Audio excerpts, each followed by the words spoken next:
Main speaker 10 minutes, side మాట్లాడడం 5 నిమిషాలు మాత్రమే.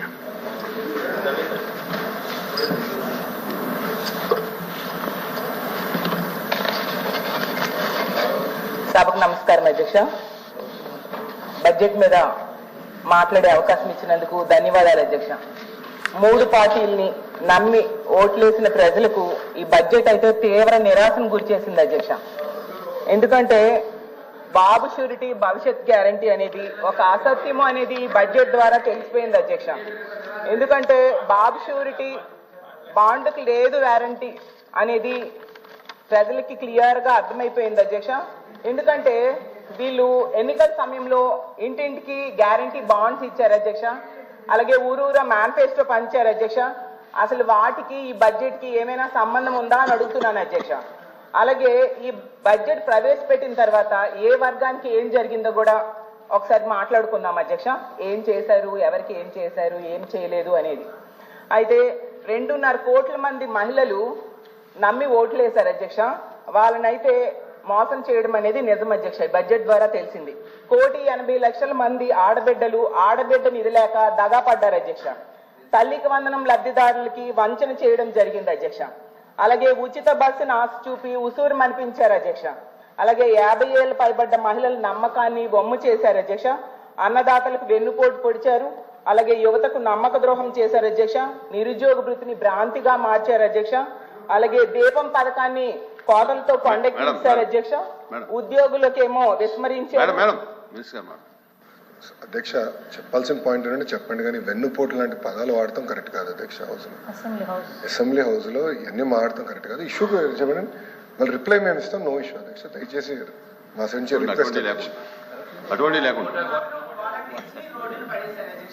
ఓకే, వీటన్నిటికంటే ప్రమాదకరమైనది ఏంటంటే మహిళల మాన ప్రాణాలను పణంగా పెట్టి మద్యాన్ని ఏరులై పారించేలా, మహిళలపై అఘాయిత్యాలు పెంచేలాగా మహిళల మీద అఘాయిత్యాలు పెంచేలా ఈ బడ్జెట్ ఉండడం నిజంగా చాలా దురదృష్టకరం అధ్యక్ష. దాని గురించి మనం తర్వాత మాట్లాడుకుందాం అధ్యక్ష.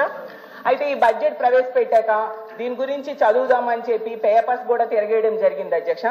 అయితే కొన్ని పత్రికల్లో వార్తలు చూశాను అధ్యక్ష. కొన్నింట్లో ఇది బాహుబలి బడ్జెట్ అని, కొన్నింట్లో ఏమో పండంటి ప్రగతికి 10 సూత్రాల బడ్జెట్ అని ఇలా రాయడం జరిగింది. నిజమేనేమో అనుకున్నాను అధ్యక్ష. అనుకొని తీరా లోపల చూసేసరికి ఇదేమో బాహుబలి బడ్జెట్ కాదు అధ్యక్ష, కట్టప్ప బడ్జెట్ అధ్యక్ష. ఎందుకంటే ఆ రోజు నమ్మిన బాహుబలిని ఏ విధంగా కట్టప్ప అయితే వెన్నుపోటు పొడిచాడో, నమ్మి ఓట్లేసిన ప్రజలకు మాత్రం ఈ ప్రభుత్వం బడ్జెట్ లో వెన్నుపోటు అయితే పొడిచింది అధ్యక్ష. అలాగే పండంటి ప్రగతికి 10 సూత్రాల బడ్జెట్. సినిమా కథలు చెప్పుకోవాలనుకుంటే ఇది కాదు కదా అధ్యక్ష. కౌన్సిల్ పెద్దల సభలో కూడా ఈ రకంగా మాట్లాడడం ఏంటి అధ్యక్ష? ఎలాగండి? అసెంబ్లీలో రూల్ కాదు అధ్యక్ష, ఇది పెద్దల సభ అధ్యక్ష. అధ్యక్ష, ఇప్పుడు వాళ్ళు ఎవరో తప్పు చేశారు, లేకపోతే ఏదైనా మనం తప్పు చేయక్కర్లా, మనం కట్టగలండి అధ్యక్ష. ఇది పెద్దల సభ అధ్యక్ష. పెద్దల సభ గౌరవంగా మాట్లాడుకోవాలి. ఇప్పుడు వాళ్ళు చూసుకుంటారు, అక్కడ స్పీకర్ గారు చూసుకుంటారు, వాళ్ళు చూసుకుంటారు.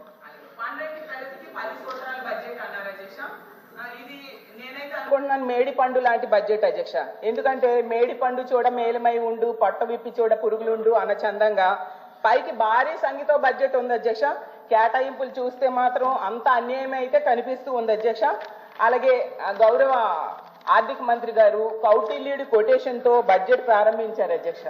కానీ కౌటిల్యుడి కొటేషన్ లో ఉన్న స్ఫూర్తి మాత్రం కేశవ్ గారి ఎలొకేషన్స్ లో లేదు అధ్యక్ష. ఎందుకంటే ప్రారంభంలో ఆ పుస్తకంలో చూశాను అధ్యక్ష, కొటేషన్ చెప్పారు. ఏంటి? కౌటిల్యుడు అర్థశాస్త్రంలో చెప్పినట్టుగా సామాన్యుల సంతోషమే రాజు సంతోషము, వారి సంక్షేమమే ఆయన సంక్షేమము అని చెప్పారు అధ్యక్ష. ఆ కొటేషన్ చూసి బడ్జెట్ అంతా సంక్షేమం సంక్షేమం సంక్షేమం పేరే వినిపిస్తుందని ప్రజలందరూ కూడా బలంగా నమ్మారు అధ్యక్ష. అలాగే గౌరవ ముఖ్యమంత్రి గారు గతంలో చెప్పారు అధ్యక్ష, సంక్షేమ పథకాలు బటన్ నొక్కి అమలు చేయడం అదేమైనా పెద్ద పనా, మూలను కూర్చున్న ముసలమ్మ కూడా సంక్షేమ పథకాలు అమలు చేస్తుంది అని చెప్పి గతంలో ముఖ్యమంత్రి గారు చెప్పడంతో ముఖ్యమంత్రి గారి వ్యాఖ్యలు అవ్వచ్చు లేదా ఈ కొటేషన్ చూసి ప్రజలందరూ కూడా సంక్షేమానికి వరదల నిధులు పారిస్తారు అనేసి బలంగా నమ్మారు అధ్యక్ష. చూసేసరికి ఆ కొటేషన్స్ లో ఉన్న స్ఫూర్తి మాత్రం ఈ బడ్జెట్ ఎలికేషన్స్ లో మాత్రం కనిపించలేదు అధ్యక్ష. అసలు ఈ కొటేషన్ చూసి మహిళలందరూ కూడా చాలా ఎమోషన్ ఫీల్ అయ్యారు అధ్యక్ష. కానీ ఎడ్యుకేషన్స్ చూశాక అన్యాయం గురయ్యమని చాలా బాధపడుతున్నారు అధ్యక్ష. ఎన్నికల్లో ఏమో హామీలు ఫుల్గా ఇచ్చారు అధ్యక్ష, బడ్జెట్ లో మాత్రం నిధులు నీళ్ళు అయిపోయాయి అధ్యక్ష. ఎందుకంటే మహాశక్తి నీళ్ళు, నిరుద్యోగ భృతి నీళ్ళు, ఉచిత బస్సు నీళ్ళు, 50 ఏళ్ళకి ఫంక్షన్ నీళ్ళు, పెళ్లి కానుక నీళ్ళు, పండగ కానుకలు నీళ్ళు, ఇలా నీళ్ళు అనేది చూపించారు అధ్యక్ష బడ్జెట్ లో. అలాగే ఇంటింటికి వెళ్ళి ఏం చెప్పారు అధ్యక్ష, ఇది ఏప్రిల్ ఎన్నికలు అయిపోయిన వెంటనే జూన్ లో మీకు మొత్తం సూపర్ 6 పథకాలన్నీ మీ ఇంటికి వచ్చి పడిపోతాయి అని చెప్పడం జరిగింది అధ్యక్ష. కొందరైతే ఎక్కడికి వెళ్ళినా నీకు 15,000, నీకు 15,000, నీకు 15,000, నీకు 18,000, నీకు 18,000, నీకు 36,000, నీకు 36,000, నీకు 48,000 అని ఓదర కొట్టిస్తారు అధ్యక్ష. యాడ్స్ లో అయితే అధ్యక్ష వచ్చేది బాబే ఇచ్చేది బాబే, వచ్చేది బాబే ఇచ్చేది బాబే, వచ్చేది బాబే ఇచ్చేది బాబే అని ప్రచారం చేశారు అధ్యక్ష. బాబు గారు వచ్చారు అధ్యక్ష, 9 నెలలు అయింది అధ్యక్ష, ఏమి ఇచ్చారు అధ్యక్ష? తల్లికి వందనం ఎక్కడిచ్చారు అధ్యక్ష? అన్నదాత సుఖీబాబు ఎక్కడిచ్చారు అధ్యక్ష? నిరుద్యోగ భృతి ఎక్కడిచ్చారు అధ్యక్ష? ఆడబిడ్డల నిధి ఎక్కడిచ్చారు అధ్యక్ష? ఉచిత బస్సు ప్రయాణం ఎక్కడిచ్చారు అధ్యక్ష? జాబ్ క్యాలెండర్ ఎక్కడిచ్చారు అధ్యక్ష? ఉద్యోగులకు IRDA PRC ఎక్కడిచ్చారు అధ్యక్ష? ఈ రోజు ఈ ప్రభుత్వాన్ని అడుగుతున్నాను అధ్యక్ష, ఇప్పుడు మీ బాండ్లు కానీ మేనిఫెస్టో కానీ పట్టుకొని ప్రజల దగ్గరికి వెళ్ళగలరా అని అడుగుతున్నాను అధ్యక్ష.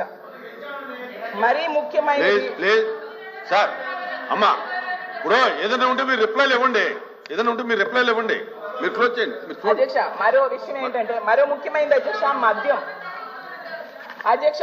వీళ్ళు క్లియర్ గా రాశారు అధ్యక్ష, మద్యం ద్వారా 2025-26లో ఆదాయము 27,097 కోట్లు మద్యం ద్వారా ఆదాయం పెంచుతాము అని చెప్పారు. అంటే గత సంవత్సరం 21,900 కోట్లు లిక్కర్ అమ్మకాల ద్వారా ఆదాయం అధ్యక్ష. అంటే 24-25 ఇప్పుడు అంటే 5,797 కోట్లు మద్యం ద్వారా ఆదాయం పెంచుతామని చెప్పడం జరిగింది అధ్యక్ష. అసలు అధ్యక్ష ఏ ప్రభుత్వమైనా మద్యం అమ్మకాన్ని, మద్యం వినియోగాన్ని తగ్గించడానికి ప్రయత్నించాలి కానీ ఏంటి అధ్యక్ష ఎంత దారుణం. అసలు ఈ ప్రభుత్వం వచ్చాక అధ్యక్ష రేపు చెప్పండి మాట్లాడాలంటే చాలా మాట్లాడవచ్చు. సంపూర్ణ మద్యపాన నిషేధం పెద్దలు ఎన్టీ రామారావు గారు తెచ్చారు, దాన్ని ఎవరు ఎత్తేశారు ప్రజలందరికీ తెలుసు అధ్యక్ష. వాటన్నిటి తర్వాత మాట్లాడుకుందాం అధ్యక్ష. ఇలాగే మాట్లాడుకుంటూ వెళ్ళాలి, మాటలు తోటాలు పేల్చుకోవాలంటే మేము కూడా రెడీగానే ఉన్నాం అధ్యక్ష. గౌరవ మంత్రి గారు చెప్పారేంటి, లాస్ట్ టైం మీరు కంపారిజన్ చెప్తున్నారు ఆదాయం గురించి, ఈ ఆదాయం గురించి. అమ్మా 5 నిమిషాలు వినమ్మా, నువ్వు చెప్పిన దానికి సమాధానం చెప్తున్నా. దానికి సంబంధించి మంత్రి గారు ఏం చెప్పారు అధ్యక్ష, సంపూర్ణ మద్యపాన నిషేధం మీరు చేస్తారని మాట ఇచ్చున్నారు అప్పుడు ఎన్నికల్లో, దాన్ని కూడా చేయకుండా కల్తీ మద్యాన్ని ఇచ్చారు, దానివల్ల చాలా జనాలు ప్రాణాలు పోయినాయి అని క్లియర్ గా చెప్తే ఎన్టీ రామారావు గారు తీసుకొచ్చారు. అఫ్ కోర్స్ నిజంగానే హ్యాపీ ఎన్టీ రామారావు గారి పేరు ఈ సభలో తీసుకొచ్చినందుకు ధన్యవాదాలు. కానీ ఇలాంటి ఇదే కాంట్రవర్సీ మేము వెళ్తాం అధ్యక్ష ప్రతిసారిను. అధ్యక్ష బెల్ షాప్స్ కి అయితే వేలం, సంతల్లో కూడా వేలం వేస్తున్నారు అధ్యక్ష. అది అందరూ మనం పేపర్లో, టీవీలో గట్టి చూసాం అధ్యక్ష. ప్రైవేట్ మద్యం షాప్స్, అలాగే పెర్మిట్ రూమ్స్ ద్వారా మద్యం అమ్మటం, ఇవన్నిటి వలన 20% లిక్కర్ అమ్మకాలు పెరిగాయి, 40% బీర్ల అమ్మకాలు పెరిగాయి అధ్యక్ష. మరి అది సరిపోదన్నట్టుగా ఇప్పుడు కొత్తగా బడ్జెట్ లో 25% అమ్మకాలు పెంచి ఆదాయం పెంచుతామని చెప్తున్నారు. ఎంతకంటే దారుణం ఏమైనా ఉంటుంది అధ్యక్ష? ఇలా అయితే అసలు ఇప్పటికే ఎంతగా డిస్కస్ చేసుకున్నాము, మద్యమే కాకుండా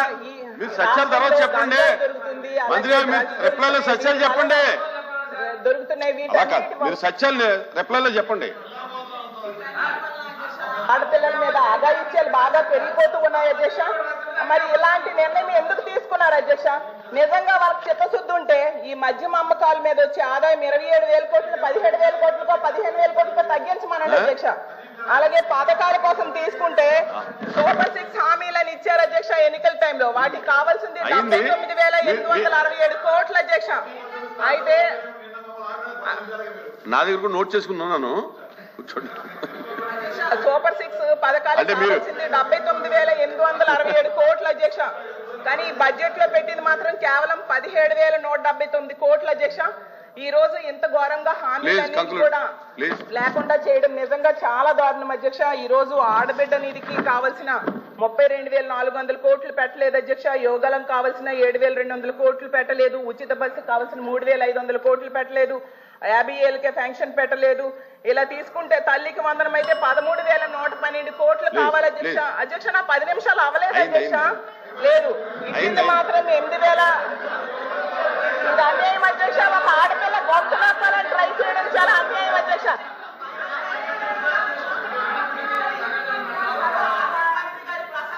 మనము చూసుకోవాలి అధ్యక్ష, నిజంగా చాలా దారుణమైన పదజాలం వాడారు అధ్యక్ష. గతంలో ఏ ప్రభుత్వం కూడా ఇలా వాడలేదు అధ్యక్ష. ఎందుకంటే ఎప్పటికి వీళ్ళు అధికారంలో ఉన్నారు, ప్రతిపక్షంలో ఉన్నారు, మర్చిపోతున్నారు అధ్యక్ష. 2 నిమిషాలు అధ్యక్ష. ఏమన్నారు అధ్యక్ష? ఆర్థిక అరాచకముని విధ్వంసము అంటున్నారు అధ్యక్ష. అసలు ఆర్థిక అరాచకం అసలు ఎవరిది అధ్యక్ష? 2 మాటలు అధ్యక్ష. ఒక్క హామీ అమలు చేయకుండా 9 నెలల్లో 1,35,000 కోట్లు అప్పులు చేసిన ఈ ప్రభుత్వాన్ని ఆర్థిక అరాచకమా?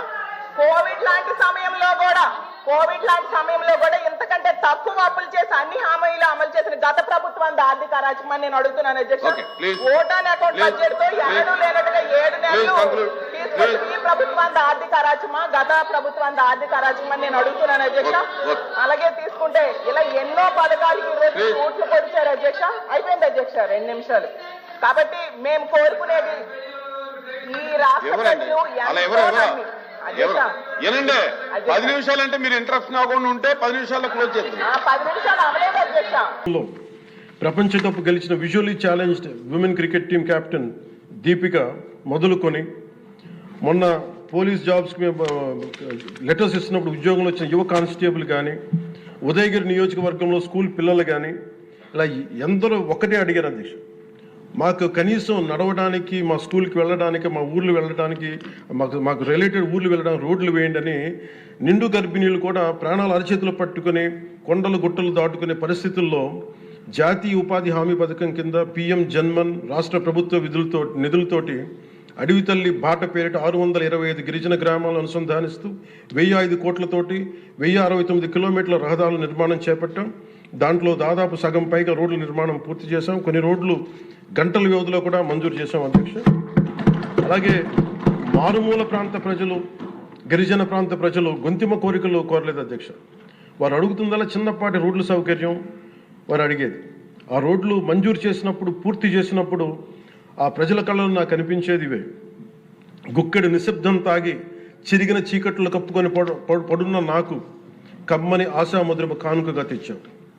స్వాతంత్రం వచ్చి 7 దశాబ్దాలు దాటిన విద్యుత్ వెలుగులు లేని 17 కుటుంబాలు చెంది ఒక మారుమూలన గిరిజన గ్రామానికి ₹1,00,00,000 పైగా వెచ్చించి 17 కుటుంబాలు ఉన్న గ్రామానికి 9.6 కిలోమీటర్ల మేర 200 పైగా విద్యుత్ స్తంభాలను పాతి ట్రెడిషనల్ పవర్తో పాటు PM జన్మన్ పథకం కింద సోలార్, విండ్ ఎనర్జీతో పాటు హైబ్రిడ్ విద్యుత్ వ్యవస్థని ఏర్పాటు చేశాం అధ్యక్ష. ఆ విద్యుత్ వెలుగుల్లో, గిరిపుత్రుల్లో, గుండెల్లో నాకు ఈ భావన చాలా బలంగా తెలుసు. వెలిగిన బల్బును చూసి వారు ఒకటే అనుకున్నారు అధ్యక్ష, పొద్దు గుంకితే చీకట్లో బతికే ప్రజలు ఆ వెలుగుతున్న బల్బును చూసి ఎన్నాళ్ళకి మా అతిథిగా వచ్చాం, ఈ సుధీల కుటీరానికి ఇంత వెలుతురుని తెచ్చామని వారి గుండెల్లో ఉన్న వారికి ఆ భావన నాకు నిజంగా తెలిసింది అధ్యక్ష. గౌరవ ప్రధాని శ్రీ నరేంద్ర మోదీ గారు వ్యక్తిగతంగా జల్ జీవన్ మిషన్ చాలా ఇష్టపడి ఎంతో బడ్జెట్ దాదాపు 191,011 కోట్లు ఆయన 1924 మధ్యలో ఈ జల్ జీవన్ మిషన్కి బడ్జెట్నిచ్చి ఈ దేశ సగటు పౌరుడికి కనీసం సరాసరి 55 లీటర్ల రక్షిత మంచినీరు అందించాలని లక్ష్యంగా ముందుకు వస్తే గత ప్రభుత్వం కేంద్రం నుంచి 27,000 కోట్లు కేంద్ర ప్రభుత్వం ఆమోదం తెలిపితే ఖర్చు పెట్టింది వాళ్ళు దాదాపు కేవలం 4,000 కోట్ల అధ్యక్షుడు. అందులో కేంద్రం వాటా 2,000 కోట్లు. 4,000 కోట్లు ఖర్చు చేసి పైప్ లైన్లు వేయడం తప్ప ఒక్క గ్రామానికి సంపూర్ణంగా నీరు ఇచ్చింది లేదు. జయజీవన్ ముగిసే నాటికి అలాటెడ్ 27,000 కోట్లను వాళ్ళు ఖర్చు పెట్టింది మినహాయిస్తే 23,000 కోట్లు వినియోగించుకోలేపారు అధ్యక్ష. అలాగే అది ఎక్స్పైర్ అయిపోయిన తర్వాత కూటమి ప్రభుత్వం నారా చంద్రబాబు నాయుడు గారి నాయకత్వంలో అధికారంలోకి వచ్చిన తర్వాత ముఖ్యమంత్రి గారు, కూటమి నేతలందరూ కలిసి కేంద్ర నాయకత్వాన్ని అడిగి ఇంకొక పొడించుకోగలిగాం. ఈ ప్రయత్నంలో 1,242 కోట్లతో Uddanam, Dhone, Pulivendula multi village project స్కీమ్స్ని మే నాటికి పూర్తి చేయాలని లక్ష్యంతో ముందుకు వెళ్తున్నాం అధ్యక్ష. అలాగే ఈ కొత్త సంవత్సరంలో కూడా కొత్తగా ఇంకొక 5 జిల్లాలు ఈ ఎక్స్టెండెడ్ పీరియడ్లో కొత్తగా 5 జిల్లాల పరిధిలో 7,910 కోట్లతోటి వచ్చే 2 ఏళ్లలో పూర్తి చేయాలని లక్ష్యంగా పెట్టుకున్నాం అధ్యక్ష. చిత్తూరు, ప్రకాశం, పల్నాడు, ఉభయ గోదావరి జిల్లాలో చేపట్టిన పనులు పూర్తయితే వచ్చే 30 ఏళ్లలో 1,21,00,000 ప్రజల రక్షిత మంచినీటి అవసరాలను తీరుస్తుంది. మిగిలిన 160 కోట్లతోటి మల్టీ విలేజ్ స్కీమ్స్, అలాగే నీటి ఎద్దడి తీవ్రత ఉన్న పంచాయతీ మంచినీటి సమస్యను తీర్చే విధంగా గౌరవ సీఎం గారి ఆధ్వర్యంలో ప్రణాళికలు సిద్ధం చేస్తున్నాం అధ్యక్ష. గత ప్రభుత్వపు అరాచక, అసమర్థ, అవినీతి పాలన వారసత్వపు సమస్యలు ఎంతో ఎన్డీఏ ప్రభుత్వానికి చాలా పెను సవాల్గా మారినాయి. కానీ ముఖ్యమంత్రి గారి పరిపాలనా అనుభవం అన్నింటిని అధిగమిస్తూ ఇచ్చిన మా ప్రతి మాటని నిలబెట్టుకుంటూ ముందుకెళ్తున్నాం. సంక్షేమం, అభివృద్ధి రెంటిని సమన్వయపరుచుకుంటూ ముందుకు వెళ్తున్నాం. మొన్న గవర్నర్ గారి ప్రసంగంలో అదే ప్రస్ఫుటంగా గోచరించింది. అలాగే ఈ సందర్భంలో గవర్నర్ శ్రీ అబ్దుల్ నజీర్ గారి వ్యక్తిత్వం గురించి ప్రత్యేకంగా చెప్పుకోవాలి అధ్యక్ష. Is a great scholar, legal luminary, a humanist, a devout religious man with a respect for all religions and a great patriot. People of Andhra Pradesh and our NDA government is fortunate for having him as our beloved governor అధ్యక్ష. అలాంటి ఉన్నతమైన వ్యక్తి ముందు ఆ 11 మంది సభ్యులు వారి ప్రసంగ సమయంలో వెల్లోకి వచ్చి రభస చేసిన విధానం చూస్తే నాకు ఒకటే అనిపించింది అధ్యక్ష, హనుమంతుడి ముందు కుప్పి గంతులు వేయడం ఏంటాను. అలాగే 151 నుంచి 11 సభ్యులకి పడ్డ వారిని చూసి మనం అందరం కూడా నేర్చుకోవాల్సింది, గుర్తుపెట్టుకోవాల్సింది అది భారతరత్న వాజ్పేయి గారి మాటల్లో, democracy రెsts on one belief and that is when leaders cannot solve the problems, the people will. అందుకని ఇది మనం చాలా జాగ్రత్తగా మన భారతరత్న వాజ్పేయి గారి మాటల్ని మనం తీసుకోవాలి అధ్యక్ష. అలాగే under guidance of honourable CM deputy CM honourable CM Shri CBN Chandrababu Naidu గారు ఈ భారతరత్న వాజ్పేయి గారి మాటల్లోనే వారు దాన్ని తెలియజేస్తాం అధ్యక్ష. The challenges we're facing ahead, మనకున్న ఛాలెంజెస్ కానీ ఉన్న సమస్యలన్నింటినీ భవిష్యత్ వికసిత్ ఆంధ్రప్రదేశ్ దిశగా ఎలా వెళ్ళాలి అని అనుకుంటే అది వాజ్పేయి గారి మాటలను చెప్తున్నా అధ్యక్ష. It's no problem we cannot tackle, no challenge we cannot face, no opportunity we cannot seize. Jai Hind and జై భారత్.